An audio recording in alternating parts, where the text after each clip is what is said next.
Order in the court. It's your favorite attorney, Attorney Allie Booker. She _ lawyer. She your lawyer, better known as Legal Cutie. Okay, we're bringing you to the court of my public opinion. They wrote to me and they said, I have a legal question about chain of custody and support due to no visitation from a non-custodial parent. I know y'all be hating that gavel, but I like it. Hit it one more time. Ooh, it echoes up in here. Because y'all be up there whining. If it says, got headphones on, the gavel be banging. If you know I got the gavel, don't put on your headphones. Or turn it down. Anyway, let's get on to this case, okay? The reason I banged that gavel a few times because I need y'all to listen up. This is very common. It happens all the time across America, and we need to know how to handle it and to deal with it, okay? Hello, the non-custodial parent has not exercised visitation in over a year, lives in the same city, and just stopped doing it. The child's a teenager. Would it be possible to change custody from joint to sole due to lack of the visitation? Would it also be possible to change medical support and have the custodial parent be the one providing insurance while the non-custodial parent reimburses for the cost of insurance?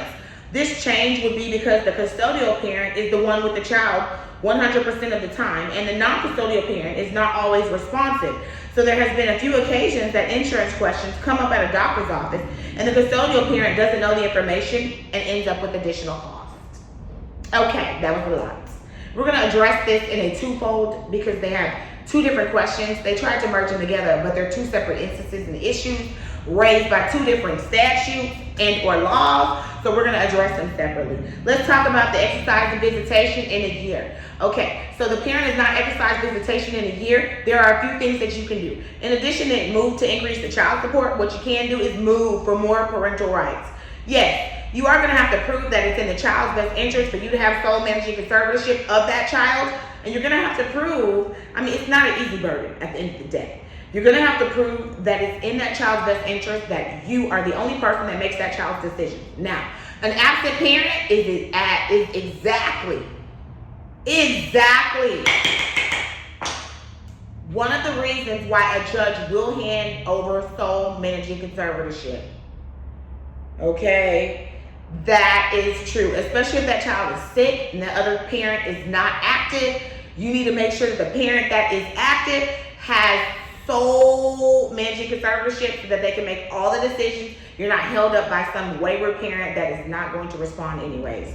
So yes, that should be moved for, and the judge is going to rule on that. And I would rule to give you managing conservatorship only if that child has a medical issue and that medical issue is harming that child because of the other parent's absence, okay? But I'm going to be honest with you. Moving on to your second question, I don't know how the other parent being absent would be a problem when you are the person that carries the insurance 100%. Okay? And you say that you carry the insurance and they are supposed to pay you back for that insurance, and generally that's how it is.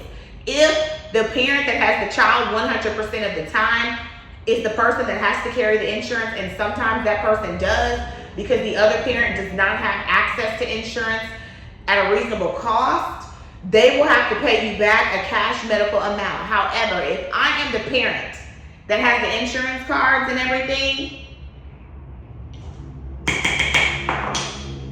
ain't no insurance questions that I can't answer. I don't need them for the insurance questions. I only need myself.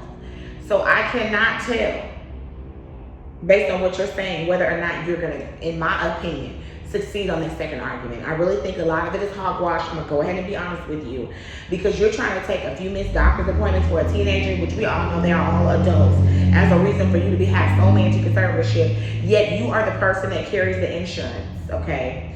And the other parent, reimburses you. What you're arguing to me is that I think what you're trying to say is the opposite. I think you're trying to say that the other parent has the insurance and they don't answer any of your questions, so it ends up costing more. But at the end of the day, they don't need to talk to you for that, okay? You can move for your sole managing conservatorship. That other parent can still take care of the insurance. All you need to do is file a motion for enforcement and force that parent to give you everything dealing with that insurance. All of the schedules, all of the procedures, all of the pamphlets, all of the information, all of the cards, their social security number, their schedule of benefits associated with that, and you don't need that parent. You'll be able to have all the questions answered that you need You'll have all the pamphlets there so you can look at them. And if there are any additional costs that you incur, child, the court says you are to split that 50-50. So you need to run your claim for the 50%. And once you start hitting that parent with these additional costs and they have to pay half of them, they will be more apt to try to talk to you, because nobody wants to pay extra when they already paying child support at the end of the day. Nobody wants to. And if one little small conversation is going to save them some money from these additional medical bills, I'm sure they'll have it. Unless you're a bugaboo. Okay?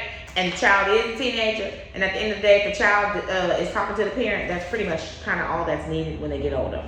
Next case. Sorry.